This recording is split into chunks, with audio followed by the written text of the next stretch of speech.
Hemm Miktub, programm ta' tagħlim Bibliku mwassalilkom mill-Komunità Messianic Malta.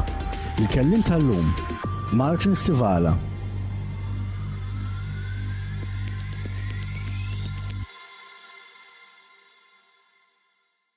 Insellmilkom u nilqakom għal programm ieħor ta' Studju Bibliku, programm fejn fih nistudjaw il-kelma t'Alla u għaldaqstant bħal dejjem inħeġġukom sabiex ikolkom il-Bibja ma' ġembkom sabiex dak li intom tisimgħu f'daw it-tip ta' programmi dejjem tfittxu taraw u tinvestigaw li dak li qed tisimgħu huwa miktub fil-kelma t'Alla.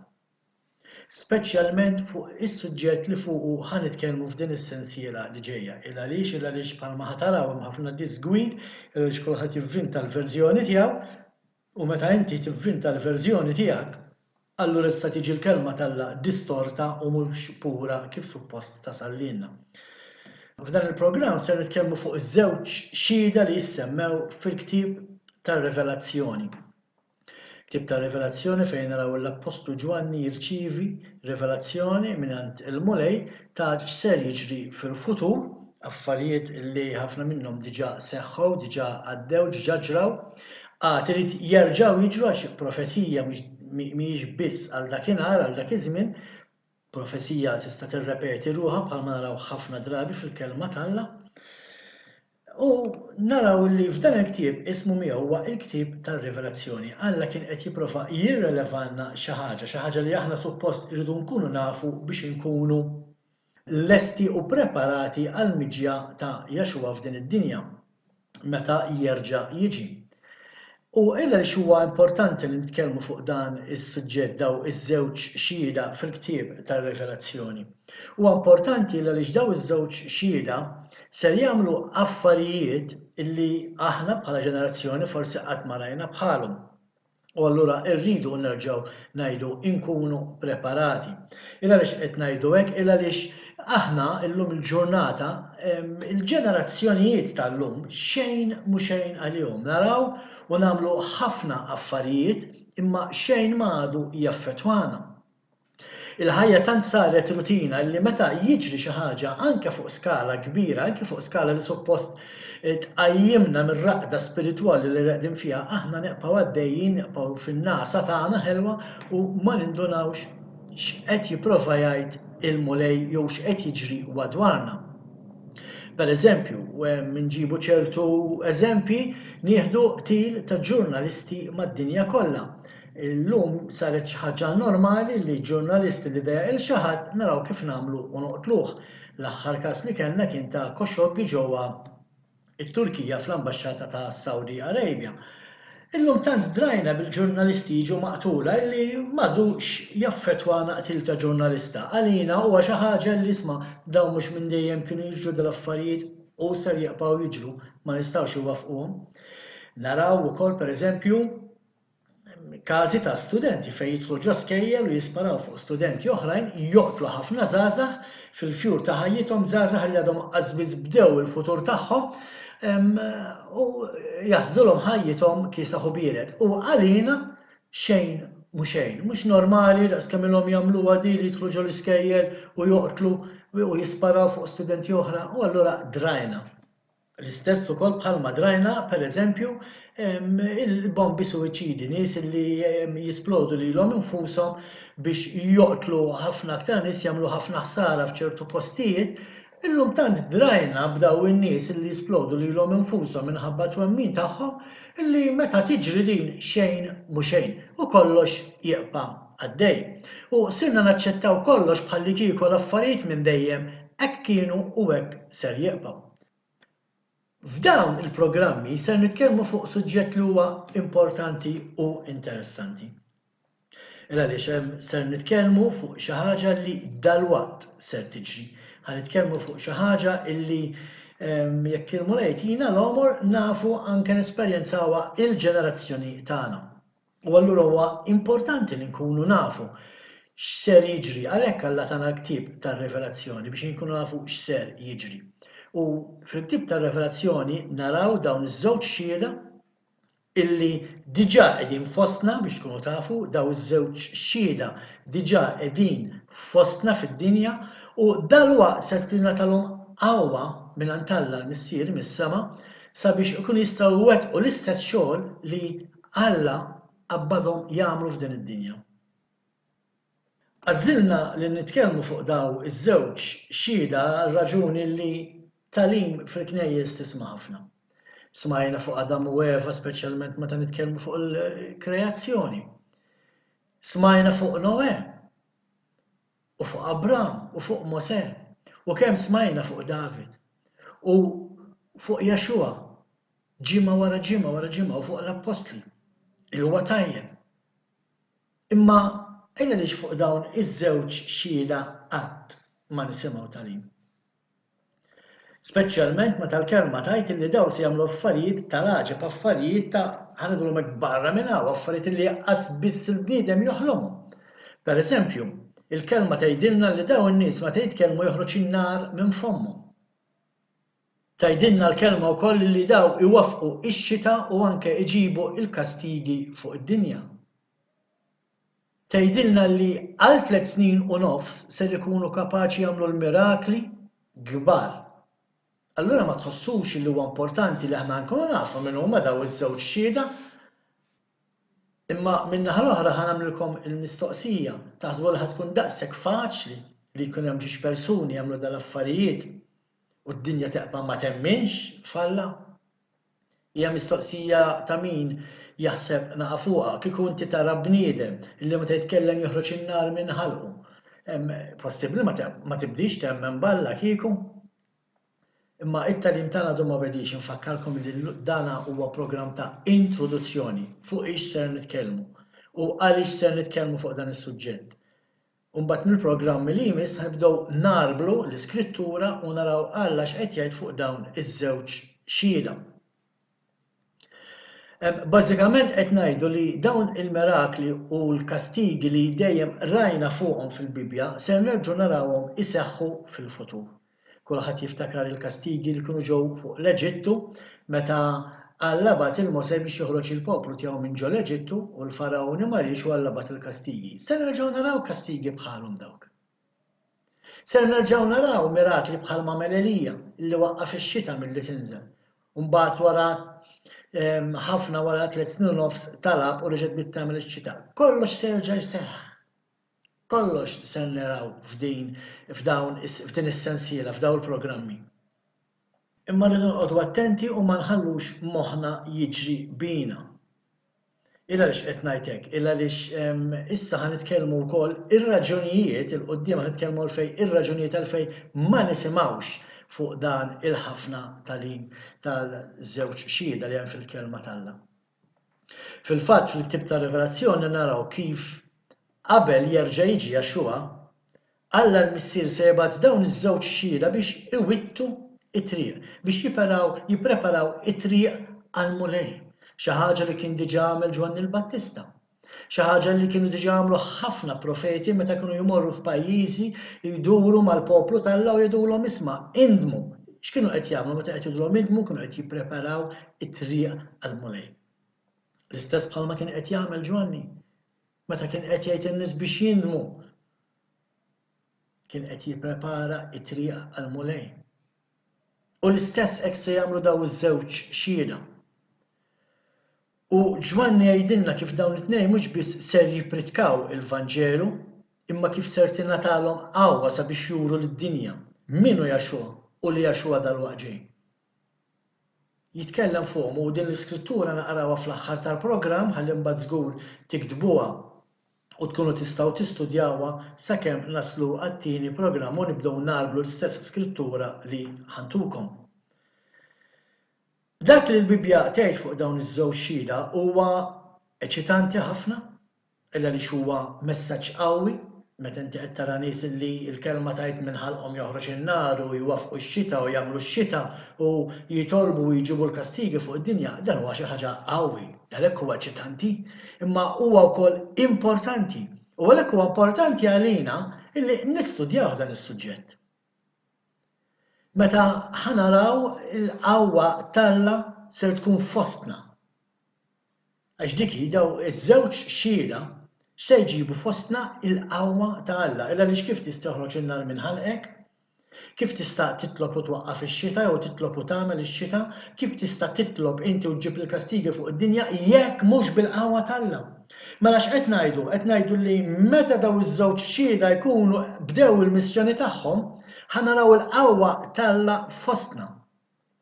Allura ma taħsbux li l-mistoqsija hawnhekk toħroġ waħedha? Għalfejn ma nisimgħux daqstant fuq dawn iż-żewġ xhieda? U ħanaddu għal raġunijiet illi huma diversi, mill-inqas insibu bejn 3 u 4 li nistgħu nitkellmu fuqhom. Wieħed minnhom huwa illi l-Knisja Moderna llum ħansejħula bħalma nħobb insejħilha Knisja Moderna għaliex il-knejjes li qed nattendu fihom illum il-ġurnata huma magħmulin ġewwa l-Amerika u hija xi ħaġa moderna, xi ħaġa ta' dawn l-aħħar snin, mhix xi ħaġa ta' xi 2000 sena. Imma il-Knisja Moderna moħħa biex tinterpreta min huma dawn iż-żewġ xhieda permezz ta' dak li naraw fis-sensiela tal-films Left Behind. Għal min ra s-sensiela tal-films jew inkella anke il-film ta' ċinema Left Behind jafu x'qed ngħid. Araw veru morru fil-knejjes moderni illum evanġeliċi, speċjalment pentekostali karizmatiċi li jipritkaw ħafna fuq dan il-messaġġ tal-aħħar żmien u wara jekk meta jalmukom meta jippritkaw ikunux qegħdin jgħidulkom biċċa dak li jkun ġara dak li ġara fil-film fis-sensiela Left Behind. Din hija waħda mir-raġunijiet għalfejn ħafna jibżgħu jippritkaw fuq dan is-suġġett. Illa għaliex inti l-kelma Alla ma tġibix minn Hollywood, inti l-kelma Alla ġibha minn ġol Bibja, imma ħafna nies jieħdu pjaċir joqogħdu quddiem jollu jdejhom jgħidu Amen u Hallelujja għal dak li jkunu qed jisimgħu u ma jindenjawx ruhom jiftħu l-kelma Alla biex jistudjaw. Mhux biss biex jaraw x'qed jgħid il-predikatur, għax il-predikatur l-għalliem jaf jaqbad vers u jdawru kif irid u jikkonvinċik. Imma aħna dejjem ngħidulkom studjaw il-kelma Alla, mhux isimgħu, mhux fitxu biss dak li aħna qed ngħidulkom, morru u studjaw. Illa li xbek biss tistgħu titgħallmu. Araw veru, il-mument li tibdew tagħmlu l-mistoqsijiet tiġu mkeċċija mill-knejjes. Illa għaliex il-moment li inti tibda tistaqsi l-mistoqsijiet, tibda tiskopri l-verità. U ħafna predikaturi, ħafna liema il-verità mhux veru jafuha. F'din is-sensiela ħataraw kemm verament ħafna huma mqarqa. Diġà qedtilkom x'inhu r-raġuni. L-ewwel raġuni għaliex ma nitkellmux fuq dan it-tagħlim taż-żewġ xhieda hija minħabba li ħafna jinterpretaw il-ktieb tar-Rivelazzjoni skont il-film Left Behind. Jew film taċ-ċinema jew inkella hija wkoll sensiela ta' xi 3 jew 4 filmati. Żball ieħor li ħafna jagħmlu hija li jippruvaw jinterpretaw, jippruvaw jagħtu ismijiet lil dawn iż-żewġ xhieda. Meta il-kelma Alla fil-ktieb tar-Rivelazzjoni ma tagħtinix ismijiet. Alla ma ħass il-bżonn, il-ħtieġa li jgħidilna isma' daw Ċali u Peppi. Kieku kien jgħidilna li kiena li importanti li nkunu nafu min huma daw iż-żewġ individwi, jekk huma individwi. Imma ħafna jagħmlu l-iżbal illi jippruvaw jinterpretaw min huma dawn iż-żewġ persuni. U allura naslu għat-tielet interpretazzjoni żbaljata fl-opinjoni tagħna ta' min jgħidu li huma dawn iż-żewġ xhieda. U waħda mill-teoriji hija li huma Enok u Elija għal raġuni li ħafna jgħidu li kemm Enok u kif ukoll Elija qatt ma mietu u allura jridu jerġgħu biex ikunu jistgħu imutu. Illa li aħna nemmnu li fis-salb ma jistax jidħol id-demm u l-laħam ma tistax tidħol bil-ħajja bil-fors titmut u tgħaddi b'ġisem ġdid. Allura jgħidu peress li Enok u Elija ma mitux irridu jerġgħu biex ikunu jistgħu maqtula mill-Antikrist. Min fejn joħroġ dan it-tagħlim din l-informazzjoni? Rigward Enok nista' ngħidilkom li hemm vers wieħed biss partikolari fil-Bibja u dan nsibuh fil-ktieb tal-Ġenesi kapitlu 5 vers 24 fejn jgħid u Enok kien jimxi sewwa ma' Alla u ma derx aktar għax ħadu Alla. U ħafna interpretaw li Enok fil-li kien miexi fil-isparixxa. Fil-fatt il-vers mhux qed jgħid hekk, qed jgħid sempliċement li Enok kien jimxi mal-Alla imma mbagħad ma derx aktar, miet. Għadda żmienu. Issa, naf li hawn min mhux se jaqbel miegħi, naf li hawn min se joħodha kontrija, imma jiena il-kelma hija dik li u hawnhekk qed jgħidilna li Alla ħadu ma jfissirx illi sparixxieh b'xi magic wand, b'xi stikka maġika. Imma Alla ħadu fisser li Enok miet, hija espressjoni li anki aħna nużaw fil-Malti, speċjalment pereżempju meta jmut xi ħadd żgħar ngħidu kemm ħadu żgħir il-mulej. Ma jfissirx li jkun sparixxieh, hija espressjoni. Tajjeb, imma għana d-duattini waħda, x'forsi l-ewwel waħda kull mannu vers u forsi inti m'intix daqshekk konvint peress li huwa vers wieħed. Imma ħana ddu issa għal tieni wieħed li huwa Elija. Għax daw jgħidu li huwa Enok u Elija. Mela, x'tgħidilna l-kelma fuq Elija? U min jgħidilna x'Elija tela is-sema bil-karru tan-nar Chariots of Fire, u nista' ngħidilkom li dan huwa tagħlim żbaljat mhu veru xejn, fil-fatt x'ġara minn Elija insebuh fil-ktieb tat-tieni Slater, it-tieni kapitlu vers 11 li jgħidilna hekk. U ġara li huma sejrin jimxu jitkellmu f'daqqa waħda karru tan-nar biżwiemel tan-nar fir-ridhom minn xulxin u Elija tela s-sema fir-riefnu. Mela diġà qed naraw li l-karru tan-nar biżwiemel tan-nar kienu qegħdin fuq il-ġnub tagħhom, għaddew minn nofshom biex firduhom. Elija mar naħa u Elija mar in-naħa l-oħra. Elija mar naħa u Elisew mar in-naħa l-oħra. Elija tgħidilna li tela s-sema fir-riefnu. Imma tela s-sema ma jfissirx illi da mar fis-saltna tal-Alla. Ma ninsawx li aħna għandna tliet smawiet differenti nitkellmu fuqhom. L-arja li ngħixu fiha aħna, hija dik ngħidu l-ewwel sema, it-tieni sema fejn mbagħad naraw il-kwiekeb u x-xmux u l-qamar u dik hija t-tieni sema, u mbagħad hemm it-tielet sema fejn jammar Alla il-missier. Il-fatt li Elija tela s-sema f'riefnu ma jfissirx li mar fis-saltnaq tal-Alla. Dan nikkonfermawh meta naqraw mbagħad it-tieni ktieb tal-Kronaki, kapitlu 21 vers 12 fejn jgħid hekk. Qed jitkellem fuq ir-re.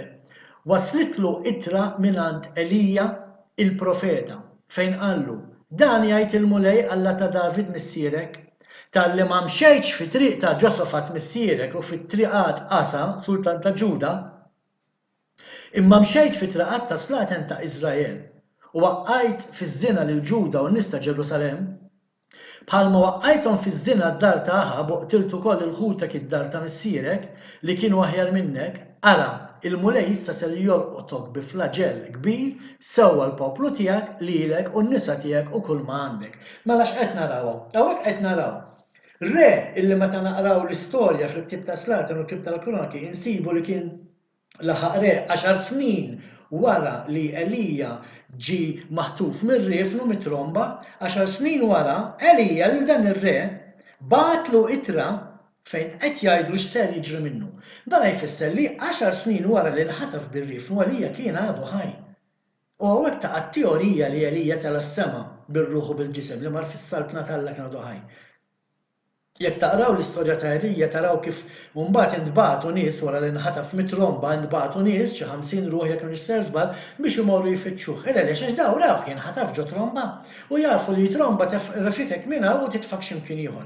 Il-kelma ma tgħidilniex fejn tefatu sinjal li mhux ta' importanza lina imma nisbaljaw meta ninterpretaw il-verżjoni tagħna u ngħidu Elija tela s-sema bir-ruħ u bil-ġisem għax m'għamilx. Dik hija verżjoni tal-bniedem u mhijiex biblika. Għaldaqstant hawnhekk taqa' teorija li jistgħu jkunu Enok u Elija il għaliex qatt ma mietu. Teorija oħra hija Mosè u Elija u ħafna jgħidu li jista' jkun Mosè u Elija għas-sempliċi raġuni li meta Jaxua tela fuq l-olja u 503 mill-apostli u naraw l-istorja ta' transfigurazzjoni ta' Jaxua, il-kelma tgħidilna li l-apostli kellhom viżjoni, fil-viżjoni raw il-Mosè u l-Elija ma' Jaxua. Imma ma ninsewx li hija viżjoni u mhux dehra. Hemm differenti bejn viżjoni u dehra. ma kienux qed jidrulhom, tant ma kienux qed jidrulhom illi meta mar Jaxua qajjimhom sabhom imwerwin wiċċhom l-isfel. Jekk kienu wiċċhom l-isfel ma setgħux kienu qed iħarsu il fuq biex jaraw x'kien qed jiġri. Għandek dritt tista' ma taqbilx miegħi, imma dan huwa dak li l-kelma qiegħda tgħid. Min-naħa l-oħra, Mosè huwa mejjed. Fil-Bibja għandna miktub, fil-kelma tal-Alla għandna miktub li Mosè miet u x'ġara minnu. Allura ma nistgħux ngħidu issa l-istess bħal Enok u Elija illi għadu ħaj u allura rid jerġa' jiġi biex imut. Argument ieħor li mhux se ndum ngħid wisq fuq għaliex ma jirreġix u ma jagħmilx sens hija li jista' jkun it-Testament l-Antik u t-Testament il-ġdid. Għalkemm mbagħad nitkellmu aktar fuq il-qudiem għax sinifikat jista' jkun li hemm xi ħaġa fil-qrib imma ma jfissirx li huma hekk. Hemm ħafna verżjonijiet, jiena naf ukoll min jaħseb li hemm wieħed profeta ġewwa l-Kenja fl-Afrika u jaħseb li huwa wieħed minn dawn iż-żewġ xhieda laqqas s'issa sal-lum għadna ma rajna l-ebda ħirex minħal u dal-bniedem u laqqas rajnih waqqaf xi tip ta' xita jew jitlob u tagħmel ix-xita. Jew li ġab xi gastigi fuq xi ħadd fuq fid-dinja. Għaldaqstant waqqas biss hemm għandna interess nitkellmu fuqhom dal-affarijiet. Li qed naraw ħafna verżjonijiet differenti minn nies differenti u tant hemm taħwit u tant hemm disgwid il għaliex għax hija l-interpretazzjoni tal-bniedem u mhux ta' Alla għax tinsewx Alla mhux Alla tal-konfużjoni. Allura meta għawd il-konfużjoni kollha fuq daw iż-żewġ ida irridu nistaqsu lil nfusna. Jekk Alla mhux Alla ta' konfużjoni, mela minn fejn ġejja il-konfużjoni u ġejja mill-bniedem. Għaliex? Għax il-bniedem irid jagħti l-interpretazzjoni tiegħu. U ma jridx jistudja.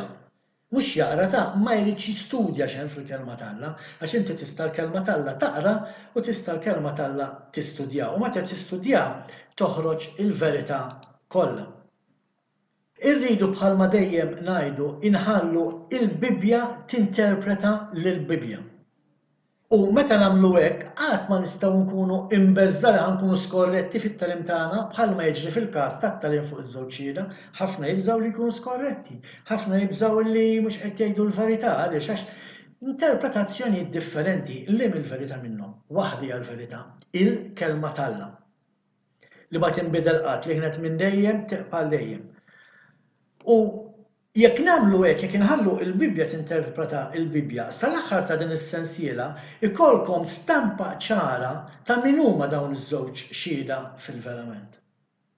Biex nikkonkludu il-programm tagħna, issa ħanaddu għall-iskrittura fejn titkellem fuq dawn iż-żewġ xhieda, tajjeb, u inħeġġixkom tiftħu l-Bibja magħna issa iktbu l-iskrittura fejn ħalli tkunu tistgħu taqrawha u terġgħu taqrawha ddaħluha f'moħħkom biex meta nibdew nitkellmu fuqha issa fis-sensiela li ġejja tkunu tafu fejn qegħdin nitkellmu u għal xiex qed nirrefjeru. U ħammorru fit-tib ta' l-Apokalissi, kapitlu 11, versi minn 1 sa 12. Ma tkomx ħafna 12 il-vers. 12 il-vers li żgur ma jaħdulkomx aktar minn minuta jew tnejn biex taqrom u ħadd ma jista' jgħid m'għandix ġiex minuti biex naqrom daw il-12 il-vers. Ktib tal-Apokalissi kapitlu 11 ħanibda minn vers 1 jaqra hekk. Tawni għażba tal-qies donna għaslux u qaluli u ħu l-qisien tat-tempju tal-Alla u tal-artar u ta' dawk li qegħdin jagħtu qima fih. Il-bitħa ta' barra tat-tempju ħallija, tuħux isin tagħha għax dik ingħatat lill-ġnus. U huma se jdumu 42 xahar jirfsu fuq il-belt imqazza. Ħankompli minn vers 3.